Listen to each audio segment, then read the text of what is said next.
네, 공차가 0이 아닌 등차 수열 AN에 대해서 BN이 AN에 대해서 6번장을 더한 거랑 같대요. 그럼 이건 결국 그냥 어떤 상수니까 얘도 등차 수열이란 얘기거든. 그지? 단지 초항이 다른 등차 수열인 거예요. 얘랑 얘는 공차가 같을 거 아니야. 그지? 그래서 BN의 첫째 항부터 N항까지의 합을 SN이라고 하겠답니다. BN이야. BN의 부분합을 SN으로 보겠다라는 거예요.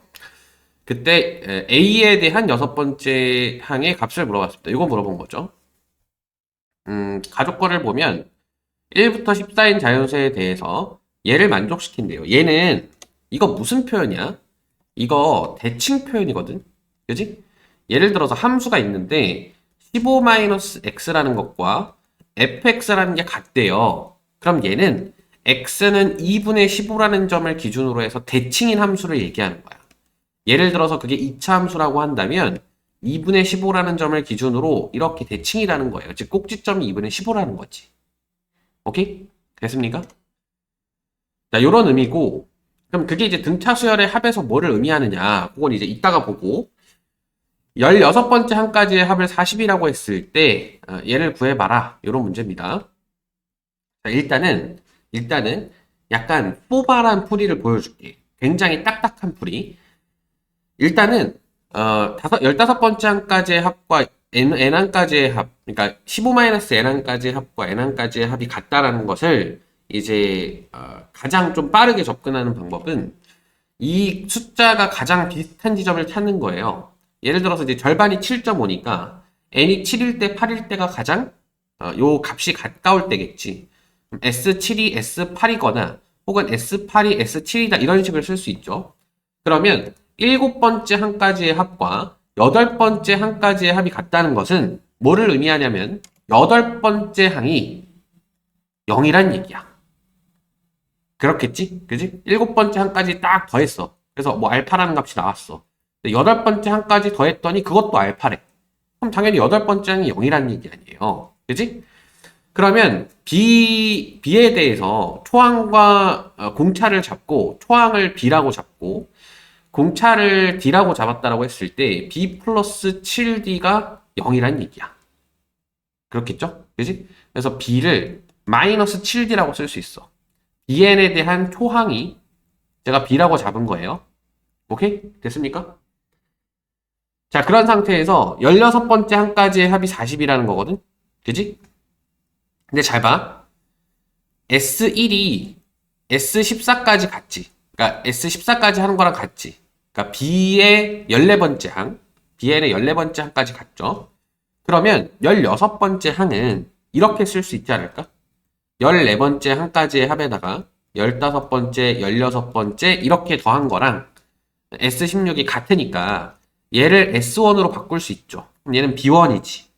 맞지? 자, B1이 몇이냐면 마이너스 7D야. 그럼 얘는 마이너스 7D에다가 14D를 더한 거예요. 그지? 공차가 D니까. 그러면 얘는 7D가 되겠죠. 없어지고 얘는 얼마야? 8D겠지. 그럼 이 8D가 얼마란 얘기냐면 40이란 얘기니까 D가 5란 얘기야. 그럼 D가 오면 다 나왔죠. 얘 초항이 얼마고? 마이너스 35. 공차가 5구나. 그지? 그러면 AN은 뭐 구하라고 했냐면 6번째 항 구하라 그랬거든? 6번째 항. 그러면은 쟤는 어떻게 구하면 될까? 일단 BN을 구성해보면 공차가 5고 1을 넣었을 때 35가 되게끔 구성해야 되니까 빼기 40 하면 되겠죠? 그럼 1을 넣었을 때 마이너스 35 이렇게 나오겠지? 그지? 얘가 지금 AN에다가 A6을 더한 거랑 같다는 거거든? 그럼 AN에 대한 일반항을 써보면 어차피 AN도 공차가 5니까 5N 뭐 이런 식으로 될 거고 그래서 AN을 뭐 5N 플러스 K 이렇게 써볼게. 그럼 플러스 K고 거기에다가 6번째 항은 30 플러스 K일 테니까 5N 플러스 30 플러스 2K가 얼마여야 된다는 얘기야. 이게 이제 여기가 마이너스 40이랑 같아야 된다는 얘기죠. 그럼 2K가 넘어가면 마이너스 70이니까 K가 마이너스 35다. 그래서 AN은 어떻게 된다? 5N 마이너스 35다. 그지? 그럼 이제 여섯 번째 항은 6 넣어서 얼마 나오냐는 거니까 마이너스 5다 이렇게 나올 수 있다라는 거. 오케이? 이렇게 풀 수 있다라는 거예요. 이렇게 풀 수 있으면 되는 거고 이제 내가 바라보는 관점이 뭔지를 봐봐. 그러니까 거의 비슷한 이야기긴 한데 나는 등차 수열의 합이 나오면 꼭 2차 함수를 덜 먹이고 싶거든 막. 그래서 어쨌든 bn도 등차 수열이고 sn은 등차 수열의 합이니까 얘를 2차식으로 보면 sn이 어떻게 생겼을 거냐면 이런 식으로 2차식으로 생겼을 거라. 그렇겠지?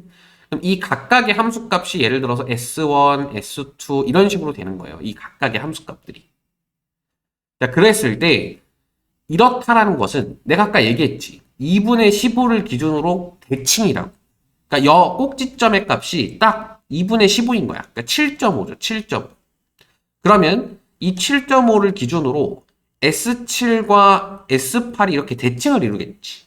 그죠? 이게 제일 꼭지점 근처에 있는 값들이겠죠. 그리고 값이 같겠지. 대칭이니까. 그러면서 아까 그 생각을 동시에 할 수 있는 거예요. 그러니까 여기에 왜 7을 넣어봐야 되지? 왜 8을 넣어봐야 되지? 이게 개연성이 좀 떨어지잖아. 처음 문제풀이를 할 때.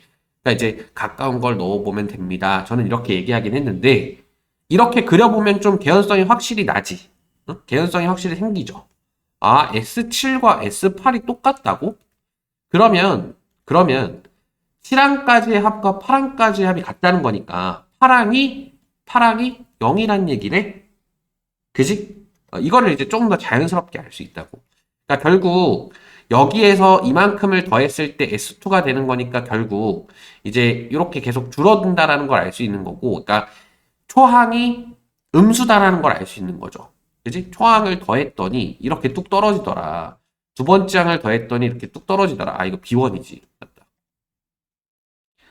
이렇게 되더라. 그 다음에 이제 여덟 번째 항을 더했더니 이렇게 되더라. 같아지더라. 아, 그럼 이게 0이란 얘기구나. 이런 느낌이라고. 오케이?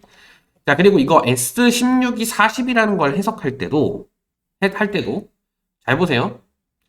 이 대칭 관계가 왜 여기에서 딱 끊기냐면, 이 15, 16이 갔을 때, 이 상대 쪽에 포지션에 숫자가 없기 때문이야. 그죠? 그럼 1까지 딱 했을 때 이게 얼마야? S14일 거 아니야. 그럼 이제 15, 16 이렇게 있겠죠. 그지? 그러니까 이 값이 지금 40이라는 거거든. 그죠? 그럼 이걸 바탕으로 아까 했던 그 생각, 아까 이제 그 S1이 S14랑 같다라는 걸 기준으로 해가지고 이제 초항에서 뭐 이렇게 해가지고 얘기를 했었잖아요. 그지? 그럼 그것도 이제 얘기가 어떻게 흘러가는 거냐면 이게 쭉 해가지고 여기다가 B14, 15를 더했더니 이렇게 됐고 여기에 B16을 더했더니 이렇게 됐다. 이렇게 결론이 나는 거였잖아요. 그럼 이걸 보고 딱 이제 S1에서 그러니까 요 함수값이랑 요 함수값이 S1으로서 같으니까 그러니까 B1으로서 같으니까 B1에서 15만큼 16만큼 이렇게 올라가면 그게 40이란 얘기구나. 이렇게 정리할 수 있다고. 이런 식으로. 오케이? 이 문제에 대한 접근을 이차함수의 형식으로 해야 된다라고 당위성을 주장하는 게 전 아니에요. 이렇게도 분석을 할 수 있어야 된다는, 이렇게도 분석해보고 저렇게도 분석해보고 이런 식으로 풀면 어떨까 저런 식으로 풀면 어떨까 이런 생각을 많이 해봐야 된다고 최대한.